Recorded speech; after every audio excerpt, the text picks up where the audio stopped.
brought you by Silver Pumps and Motors. Top quality और consistent performance के लिए सिर्फ सिल्वर पंप्स नाम याद रखना। సమాజ హితం కోసం మిమ్మల్ని అందరినీ కోరుతున్నా। ఈరోజు పోలీసింగ్ అనేది పోలీసులు చేయడమే కాదు, ప్రజలు కూడా పోలీసింగ్ చేసే పరిస్థితి రావాలి, అధ్యయనం చేసుకునే పరిస్థితి రావాలి।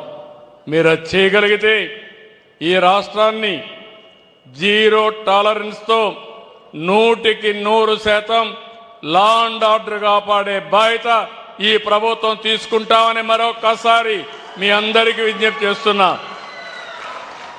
ఈరోజు రాష్ట్రంలో మీరు చూస్తున్నారు టెక్నాలజీ। నేను రాత్రిలో డ్రోన్స్ పంపించి పెట్రోలింగ్ చేసే పరిస్థితికి వస్తున్నాం।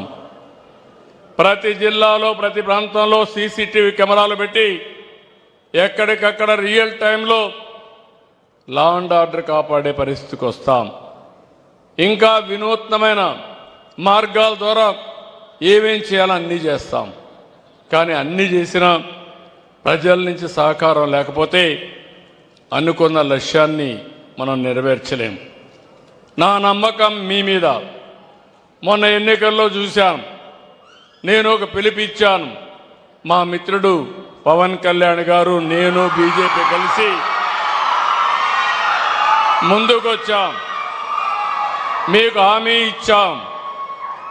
హామీ ఇస్తే నా జీవితంలో ఎప్పుడూ చూడని విజయాన్ని 94% స్ట్రైక్ రేట్ అంటే ఇది ఒక చరిత్ర,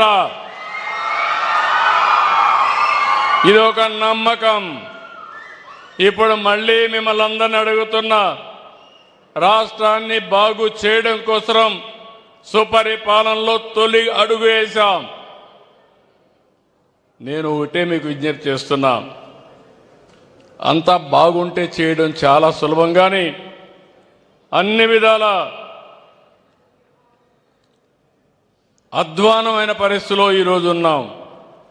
అందుకే ఈరోజు రాష్ట్రంలో తొలి సంవత్సరంలో ఏ విధంగా చేయాలనో చాలా వరకు చేసి కంట్రోల్ చేశాం।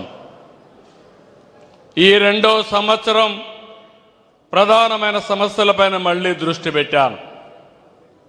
ఈ సమస్యలు కంట్రోల్ చేసి తర్వాత మీరు చూస్తే నేను చెప్పిన హామీలు నెరవేర్చడమే కాకుండా ఈ కొండే పిల్లలందరూ ఉన్నారు।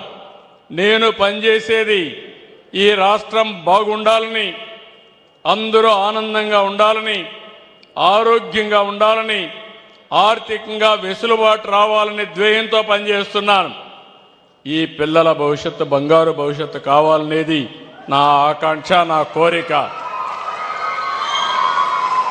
విభజన జరిగిన తర్వాత కొన్ని కష్టాలు వచ్చాయి, కొన్ని ఇబ్బందులు కూడా మనకు వచ్చాయి। 1924 పరిపాలన వల్ల మళ్ళీ మనం చాలా ఇబ్బందులకు వెళ్ళిపోయాం। మొత్తం రాష్ట్రం అంతా కూడా అన్ని వ్యవస్థలు విధ్వంసానికి గురైనాయి।